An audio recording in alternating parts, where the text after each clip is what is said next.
Hey all, I just want to follow up on a video from last week or the week before, whatever it was. The what the heck is Gibson thinking video.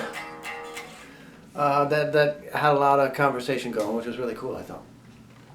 Although the people telling me, "Shut up, man, you're just whining." This is what guitar players do. We obsess on silly stuff like this, and yes, it is silly in the grand scheme of things. But this is what we do. So if you're not that kind, then go watch something else. But we're going to obsess on this for just a few minutes because Gibson, everybody's calling this an apology. I don't think it's really an apology, but Gibson did put out a statement. A statement on dated July 1st, and I'm going to read it and give some sort of editorial comment on it. But they are very aware of the brouhaha that the Mark Agnesi video caused, and all the it's all of the YouTube videos and discussion boards and your comments on videos and reactions and all that kind of stuff. Gibson is very aware of that, and they pay attention to it. That's a good thing, because they're trying to listen. So I give them credit for that. But they evidently listened and heard, and they came out with this. The headline is, Gibson says it is, well, I don't know who wrote this actual headline, if this was on the release, because I'm looking at their statement that's been pasted into a discussion board. Pivoting from confrontation to collaboration. That sounds like something a PR person would write. So that part of it, I guess, is from that. But this is July 1st, so let me just read a little bit of it. Maybe we'll go through the whole thing. Since emerging from bankruptcy less than a year ago, Gibson has made significant progress in the key areas that matter most to guitarists around the world. With a clear focus on quality, a new collection of original and modern guitars. Clear focus on quality. I hope that's true. A new collection of original and modern guitars and a more confident dealer and artist base. The new team at Gibson have proven they can listen to the market to create new solutions. But there's still more work to be done, and the new team at Gibson remain on a mission. It would be helpful if they said what that mission was, but they don't. While new management is building on the legacy, this whole thing about we're the new guys, don't blame us for the stuff that the other guys did, that just, I don't know. That reeks of a president who comes in, and I'm not being political on either party, because all presidents do it. But all presidents come in and they blame the last guy. Hey man, this was a mess when I walked in the door. All presidents do it, all parties. So that just sounds like that's what they're kind of doing. While new management is building on the legacy, quality, and craftsmanship that guitarists have come to love and expect from Gibson, they will also continue to manage and attempt to resolve the conflicts of the past. Again, that's more of, hey man, we didn't ask for this. We were forced to clean it up because this is what, we walked in the door and we got this mess to clean up. So that's what they're saying. Apart from inheriting an iconic brand, the team have also inherited a host of challenges that they realized would take time to achieve proper resolution. A clear challenge has been in the area of brand protection, where a legacy of legal issues exists, with both legitimate companies in the industry infringing on iconic trademarks and with illegitimate entities attempting to counterfeit, knock off, or pretend to be Gibson in the market. Now, if you watch, and it's been reposted by the people after Gibson took it down, if you watch the Mark Agnesi video, that wasn't about counterfeiting.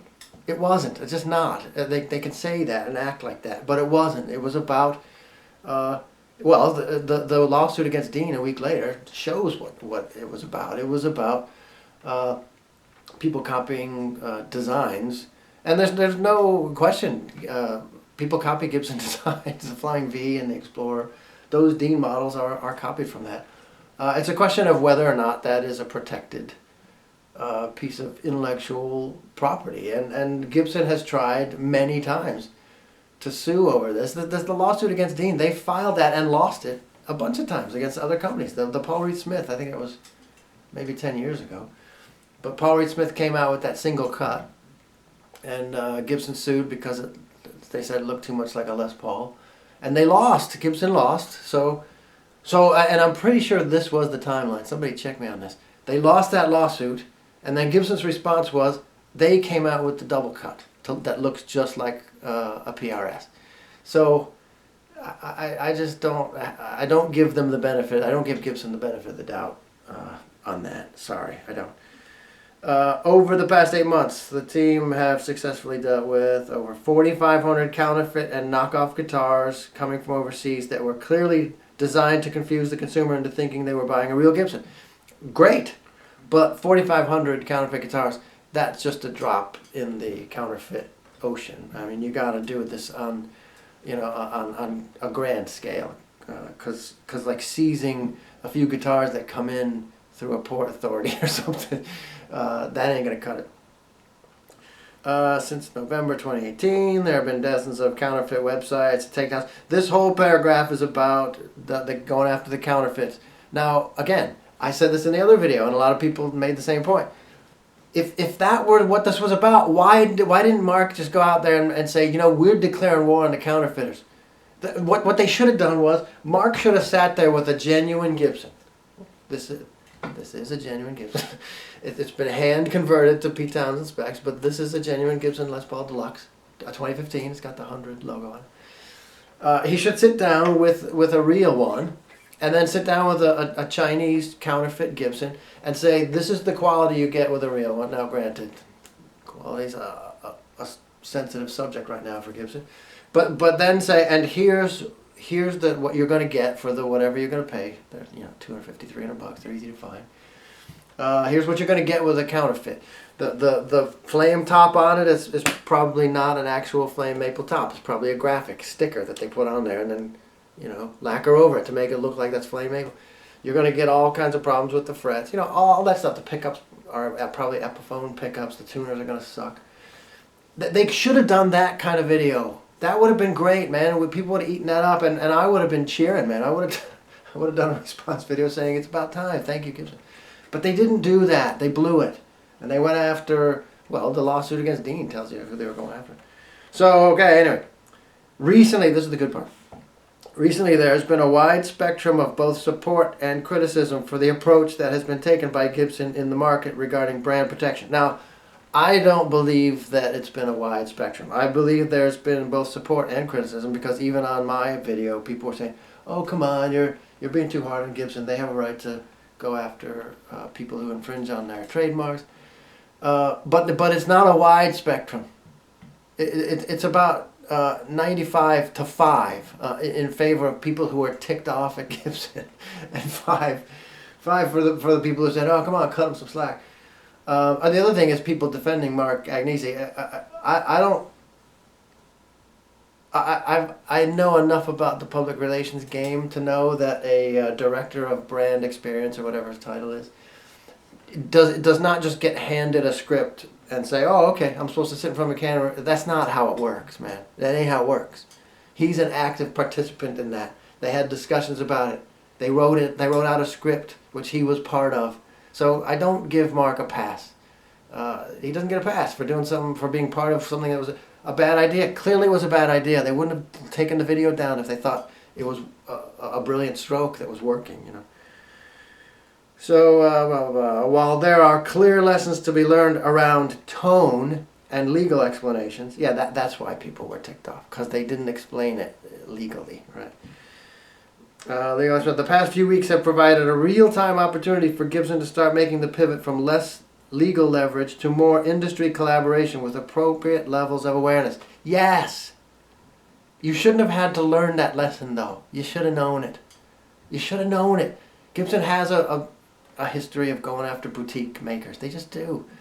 And they have a history of losing these lawsuits over the guitar shape, the body shapes. Don't pretend we don't know that. We're smart. We know that. Blah, blah, blah. And then it goes to the recent situation has... okay. Where was I?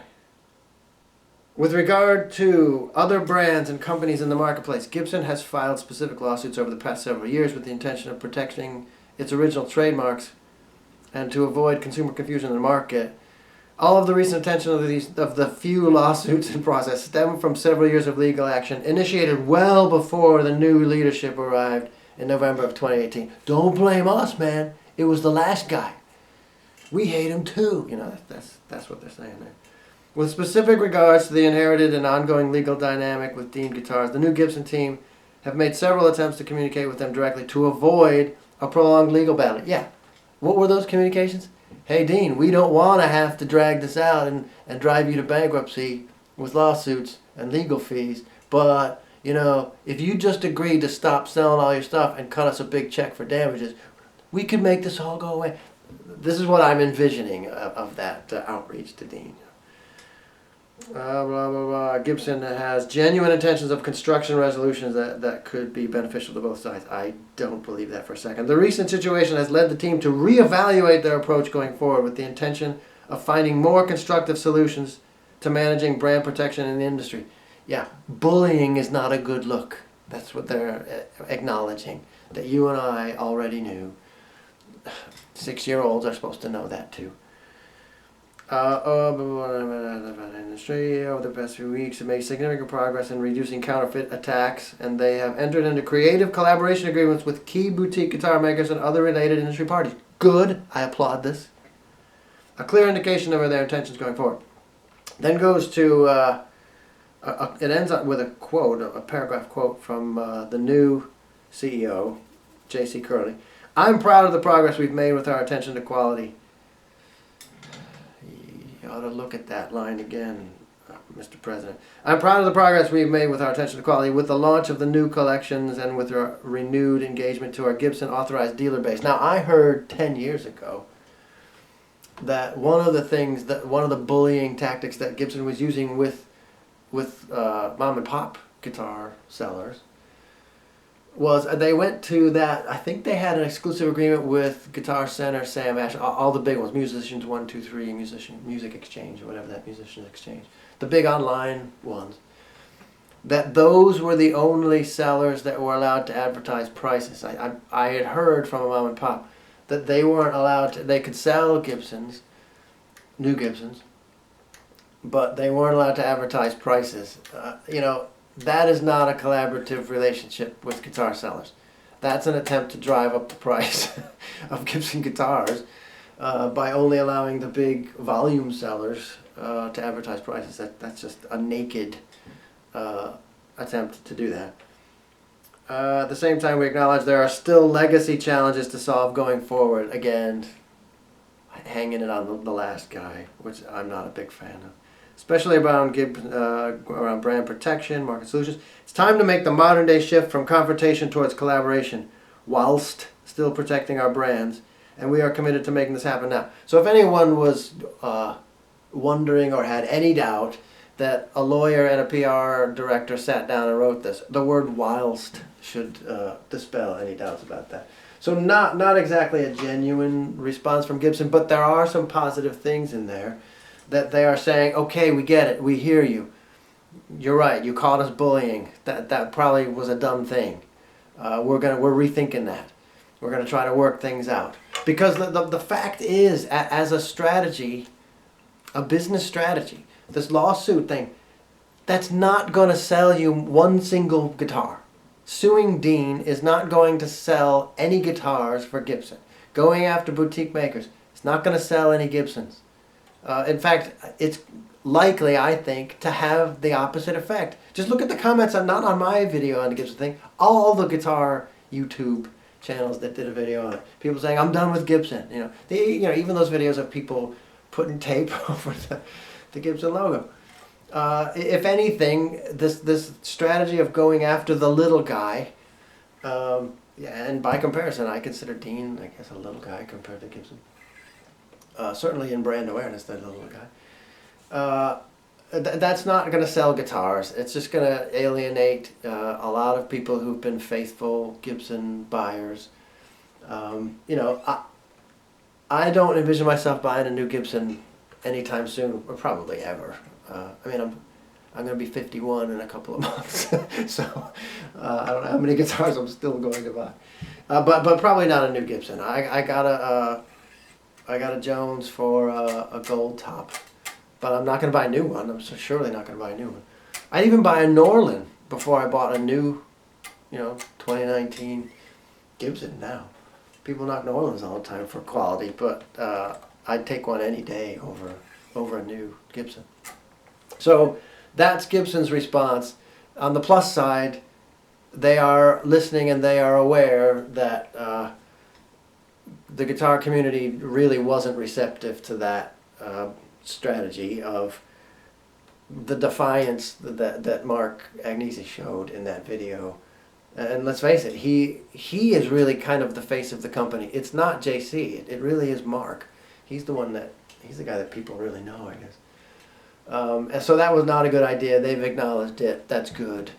Also in there, which was not the focus of the Mark Agnesi video, but they're pretending this was the focus of it, the counterfeit thing, and they're going after counterfeiters. I am 100%, 1,000% supportive of that. Because I watched the other videos of other people talking about this, and some good discussions going on, some smart people.